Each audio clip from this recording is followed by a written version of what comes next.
Russia has produced some of the toughest fighters in the world. Russian fighters are known for hard training. They are known for wrestling, sambo, boxing, and full contact fighting. But Russia also gave us a fighting sport that many people have never heard of. It is called Draka. The word Draka means a fight or a brawl in Russian. That name tells you what this sport is about.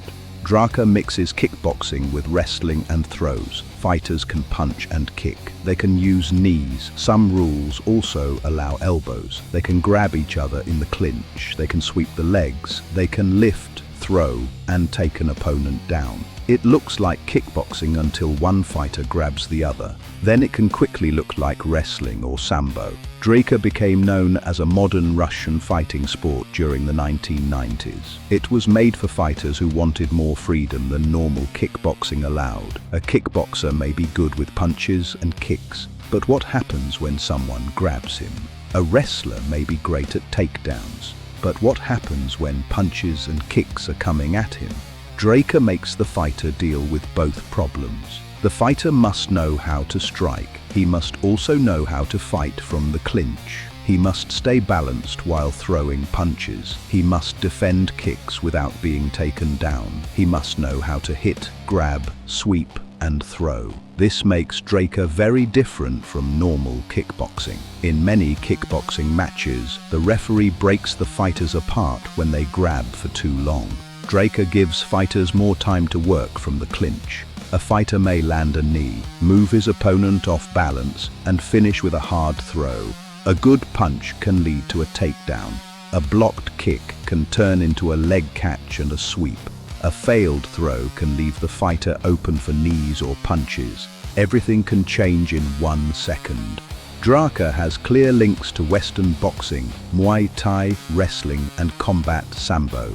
Western boxing brings fast hands combinations, head movement and footwork. Muay Thai brings kicks, knees, elbows and hard clinch fighting. Wrestling brings balance, body control, takedowns and defense against throws. Combat Sambo brings striking and powerful Russian-style grappling.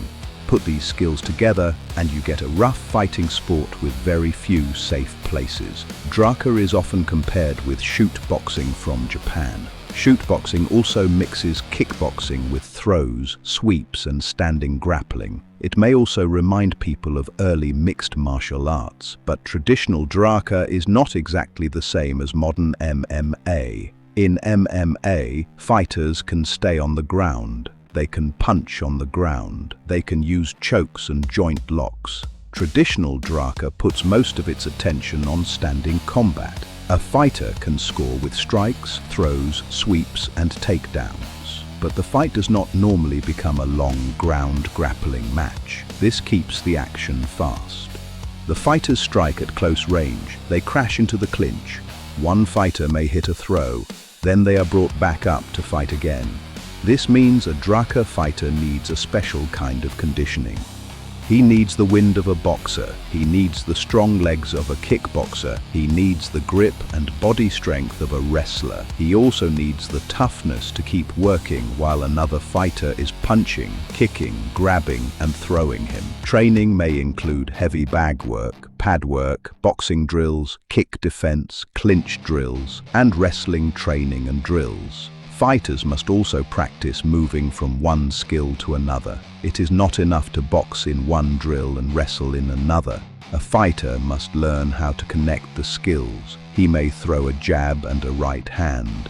Then he closes the distance and locks up the body. He may catch a kick, drive forward and sweep the standing leg.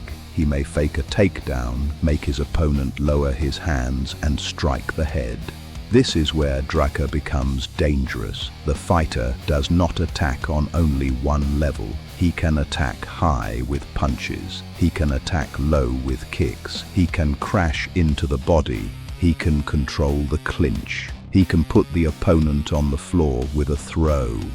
Does Draka work for self-defense? Some of its skills can work very well. It teaches a fighter to stay calm while being hit and grabbed. It teaches balance, pressure, timing, and physical control. It also teaches a person how to fight at several ranges. But sport fighting and street fighting are not the same. A street may have weapons, there may be several attackers, the ground may be concrete. There may be no referee to stop the fight. A throw that scores points in a match could cause terrible damage on a hard street. The smart goal in self-defense is not to stand around and have a long fight. The goal is to stop the danger and get away. Still, hard contact training has value. A person who never spars does not know how he will react when a real punch comes at his face. A person who never wrestles does not know how tiring it is when someone grabs him and tries to throw him down. Draka forces fighters to face both problems. It is direct, it is physical. It does not depend on fancy moves or long forms. The fighter must make his skills work against a trained opponent who is fighting back. That is the truth test of any fighting art. Draka never became as famous as MMA, Muay Thai, or Combat Sambo. Most people outside Russia have never seen it, but it deserves to be remembered. It was part of the move toward modern mixed fighting. It brought kickboxing and wrestling together in a fast, violent sport. Russian Draka is not only boxing, it is not only kickboxing, it is not only wrestling, it is a standing battle where punches, kicks, knees, clinches, sweeps and throws all meet. When the bell rings, the fighter must be ready for all of it. That is Russian Draka. Please like and subscribe to Renegade Fighting Arts.